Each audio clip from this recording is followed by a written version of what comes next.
Ingatan ninyo ang inyong sarili at ang buong kawan. Nasa kanila'y ginawa kayo ng Espiritu Santo ng mga obispo upang pakanin ninyo ang iglesia ng Diyos o iglesia ng Panginoon na binili niya ng kanyang sariling dugo. Mga kapatid, sa buhay espiritual po natin, sa ating paglilingkod sa ating Panginoon, meron pong tinatawag na nangangasiwa sa isang kawan o sa isang lupon ng mananampalataya. Kayo po, mga kapatid na mga nakaupo, na sumasampalataya sa Panginoon, na meron kayong sa buhay ninyo, kayo po ay tumanggap na sa Diyos at nabautismo sa pangalan ni Jesus, kayo po ay kinukonsidera ng mga tupa ng Panginoon. At bilang mga tupa ng Diyos, tayo po dapat ay sumusunod sa ibinibilin o itinuturo sa atin ng ating Panginoon. Kung meron pong itinuturo sa inyo, meron pong aral na para sa inyo, meron din po sa amin na ibinilin na utos na kami pong mga matatanda sa iglesia. By the way, para po sa kalam ng lahat, pag sinabing matatanda po ng iglesia, sila po yung nangangasiwa. No? Yung obispo, pag sinabing obispo, sila po yung nangangasiwa sa samahan o doon po sa mga tao ng Diyos o kung tawagin po ay church. Ang ibinigay po sa aming utos, mga kapatid, ay pakanin ang iglesia. Bakit po iglesia ng Diyos, mga kapatid? Kaya po iglesia ng Diyos dahil ang kanyang mga tao o ang kanyang mananampalataya ay tinatawag po sa kanyang pangalan. Hindi po iglesia ng papa mo, ng mama mo, o ano ba pangalan ng papa mo, halimbawa lang pangalan ng tatay mo Lando, at nagtayo siya ng sariling simbahan, hindi niya yan pwedeng tawagin iglesia ni Lando. Kaya iglesia ng Diyos, mga kapatid, dahil pagmamay-ari po tayo ng Diyos. Walang sino mang mamumuno sa atin, mga kapatid, kundi ang Diyos at ang salita ng Diyos. Kami po bilang namumuno sa iglesia ay instrumento lamang po para po kayo po ay gabayan sa pamamagitan po ng salita po ng Diyos at hindi po ng libro, ng kung ano-anong libro na kami po ay magtuturo sa inyo ng iba. Ngayon po, anuman po ang inyong maririnig na base po sa salita ng Diyos, ito po ay aral ng Diyos at itinuturo ng Diyos sa atin. Maliwanag po ba, mga kapatid? Amen. Ang rason po, bakit po natin itinuturo ito? Bakit ba natin itinuturo na ang mga miyembro sa iglesia ay dapat sumunod sa namumuno? Una po, mga kapatid, hindi po ito para sa pansariling interes. Ito po ay para sa inyo at iniuutos ng Diyos, mga kapatid, sa atin. Na kami, bilang mamumuno sa iglesia, ay kailangang ituro. Ini-expect, mga kapatid, ng salita ng Diyos na kami po ay magtuturo about dito, regarding dito. Bakit po, mga kapatid? Dahil sa atin pong panahon, napakarami pong tao na marami pong issue sa kanilang mga pastor. Marami po silang ipinupukol na mga issue, mga tanong, mga kung anuman mga bagay na kung saan ay sumisira sa imahe ng pastor. Gayunpaman, hindi po natin maisasawalang bahala, meron talagang mga pastor, mga kapatid, na kung saan ay hindi galing sa Diyos. Mga pastor ng pera, pastor na magnanakaw, pastor, mga kapatid, na nagsusugal, pastor, mga kapatid, na rapist, meron talagang mga ganyan, mga kapatid. Subalit, wag po nating lalahatin. Hindi po lahat ng pastor ay gayon at hindi po lahat ng pastor ay kurakot. Meron pong mga nananatili sa aral ni Kristo. Bilin sa amin, pakanin ng iglesia. Ano po yun?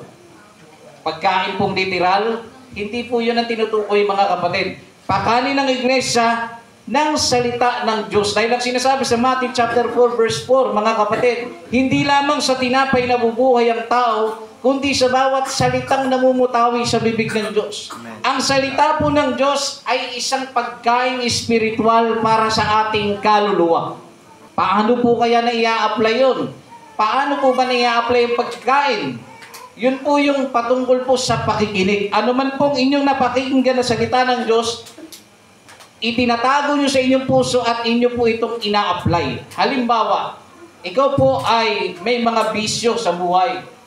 Narinig mong salita ng Diyos na ang gumagawa ng mga bisyo o pumapasok sa bisyo ay mapapahamak at mapapasa impyerno. Narinig mo ngayon yun. Ibig sabihin, nakakain ka na nun. Nakain mo yung karunungan na yun. Ngunit, nasa sayo yun kung paano mo po ito susundin. Kung susundin mo ba o hindi, nasa sa inyo po yun mga kapatid. Subalit, ito po ay ipinakain na sa inyo. Ibig sabihin, ipinaalam na po sa inyo. Ang mensaheng ito ay para sa lahat. Ano man ang inyong maririnig, ito po'y bahagi ng salita ng Diyos at bahagi ng Ebanghelyo ni Kristo. Hindi baga ako malaya? Hindi baga ako apostol? Hindi ba nakita ko si Jesus na ating Panginoon? Hindi ba kayo ang bunga ng aking paglilingkod sa Kanya?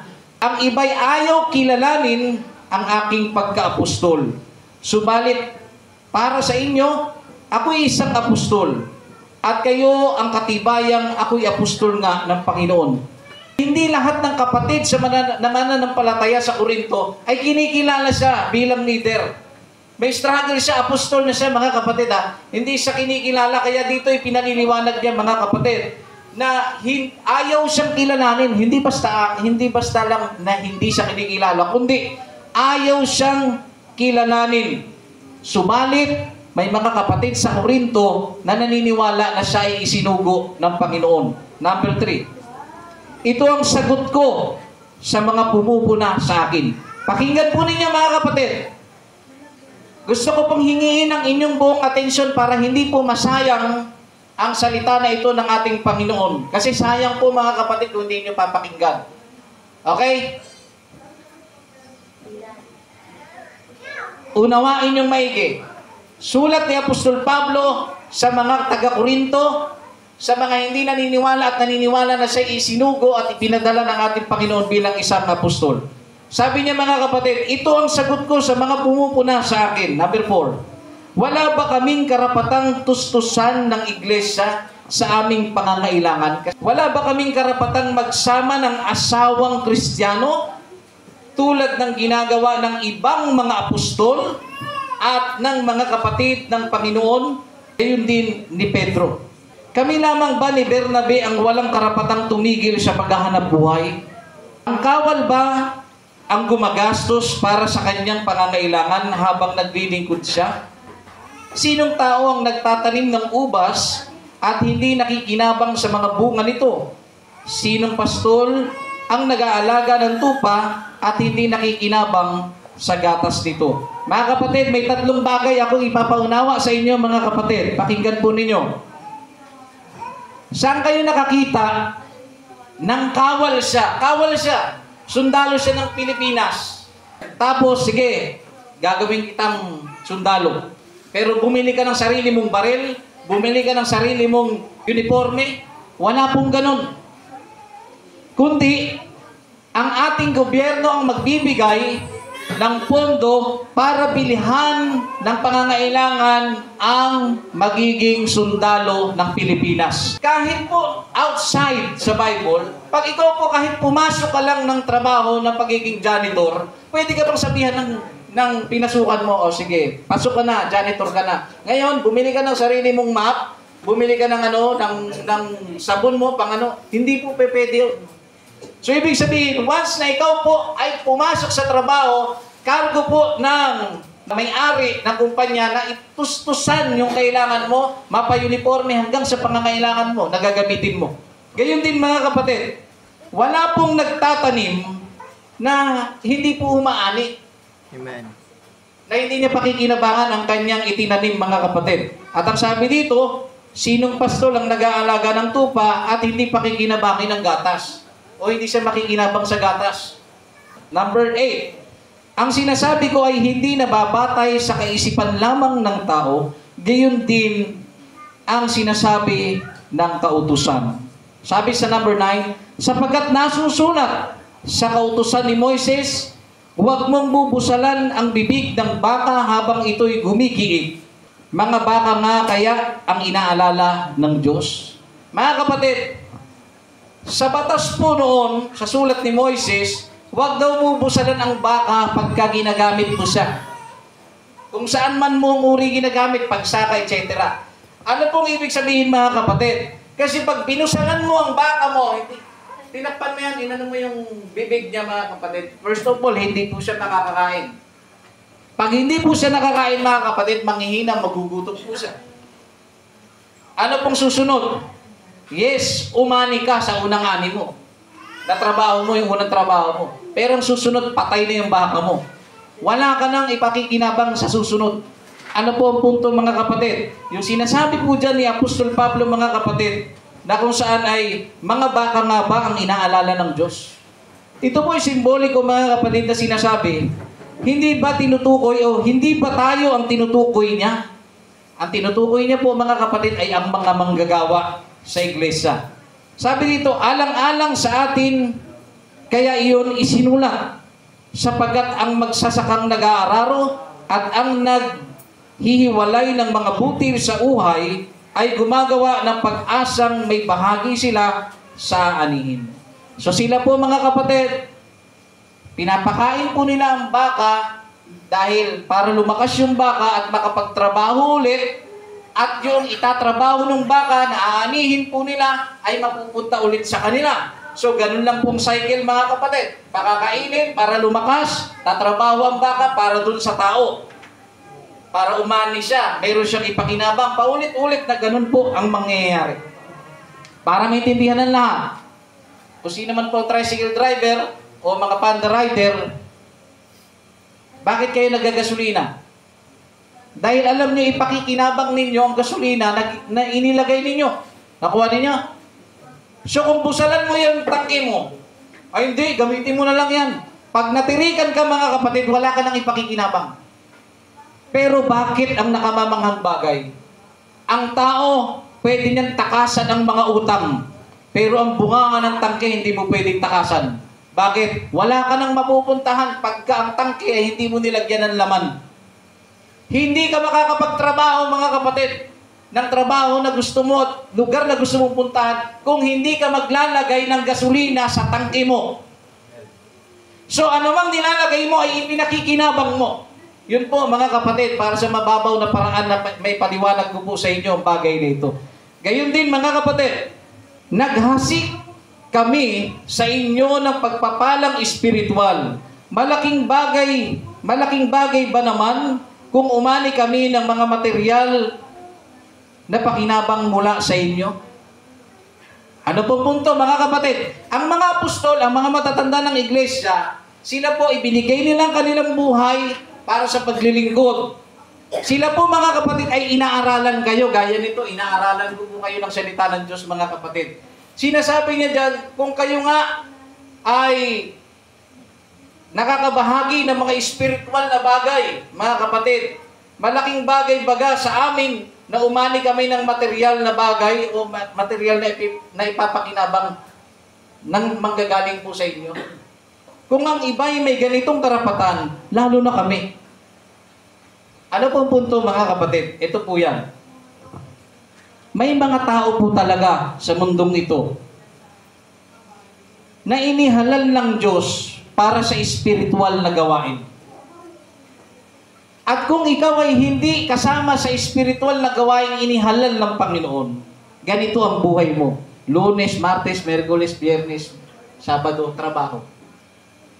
Linggo, samba.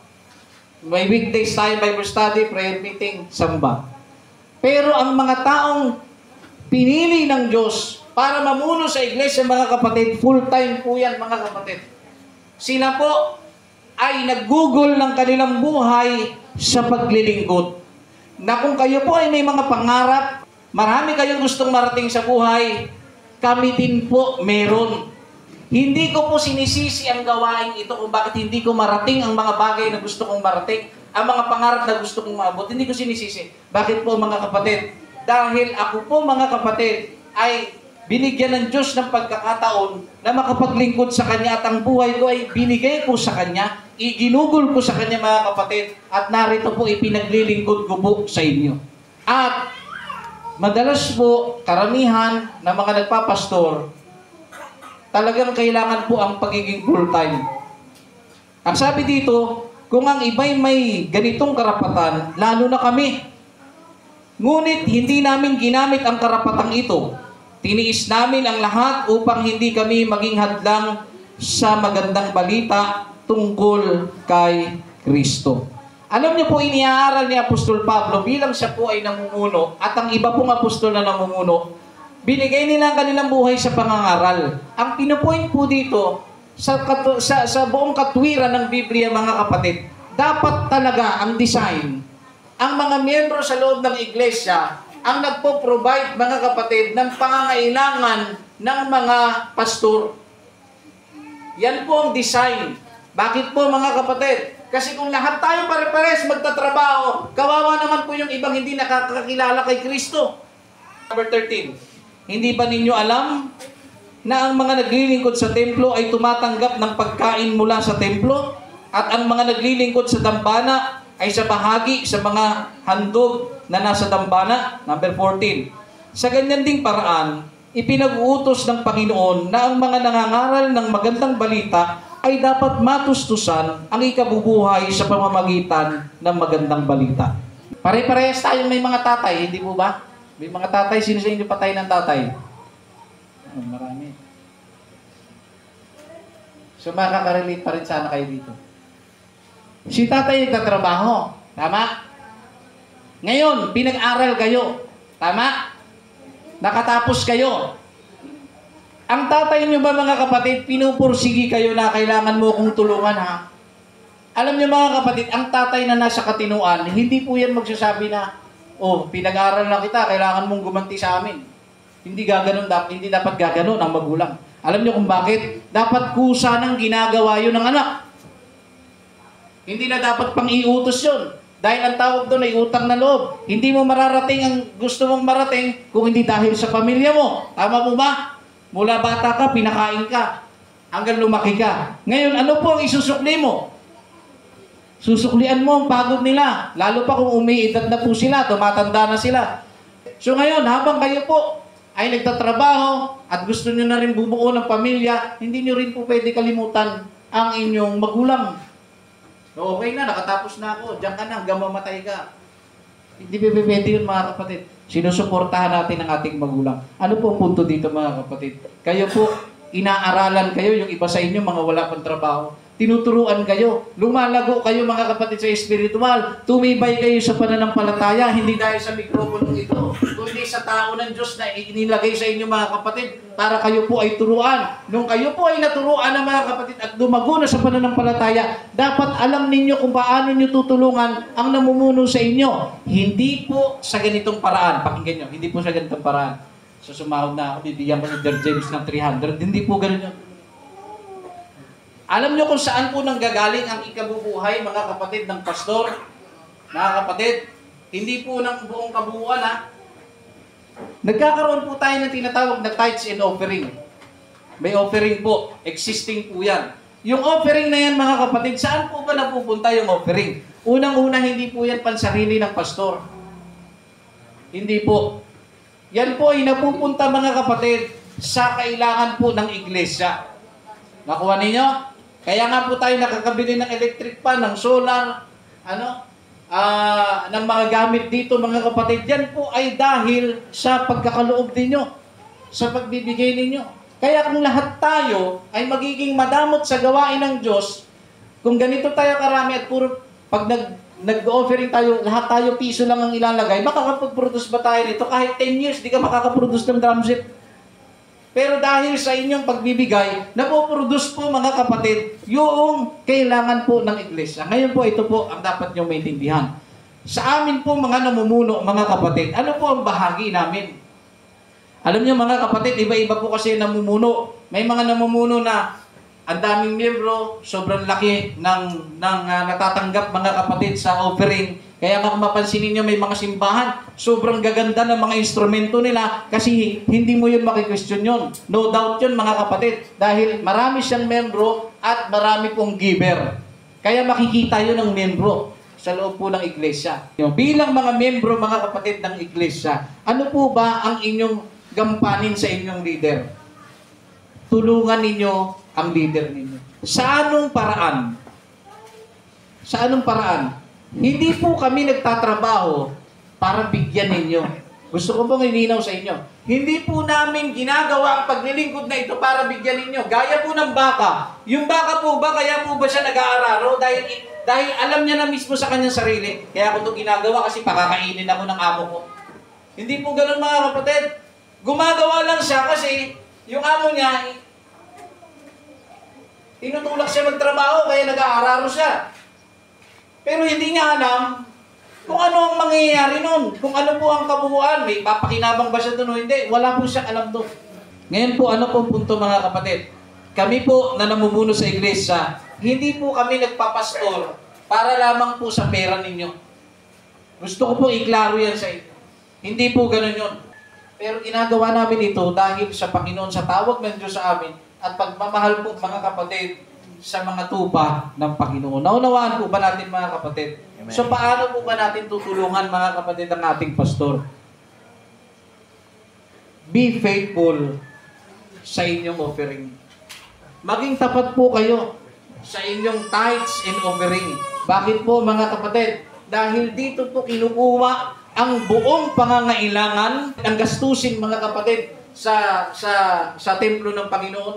Doon po yan napupunta mga kapatid. Nakuha ninyo. Kaya sana mga kapatid, magtulong-tulong po tayo. Kaya sana po mga kapatid, let us pray. Natulungan tayo ng Diyos, na tayo po ay gamitin ng Diyos. Amen. So ayun lamang po mga kapatid sa oras na ito, at dito po magtatapos ang ating pinangaral patungkol po sa responsibilidad ng mga miyembro sa kanilang mga namumuno sa iglesia. Inuulit ko po, ang ating responsibility sa kahuli-hulihang bahagi, mga kapatid, tulungan ninyo ang inyong leader sa pamamagitan ng matapat na pagkakaloob, bunga ng malinis na puso, hindi mabigat sa loob. So sa oras na ito, let us all stand. Pupurihin natin ang ating Panginoon. Sana mga kapatid, kayo po ay may natutunan at pupurihin natin ang Diyos mga kapatid na may kasiyahan sa oras na ito.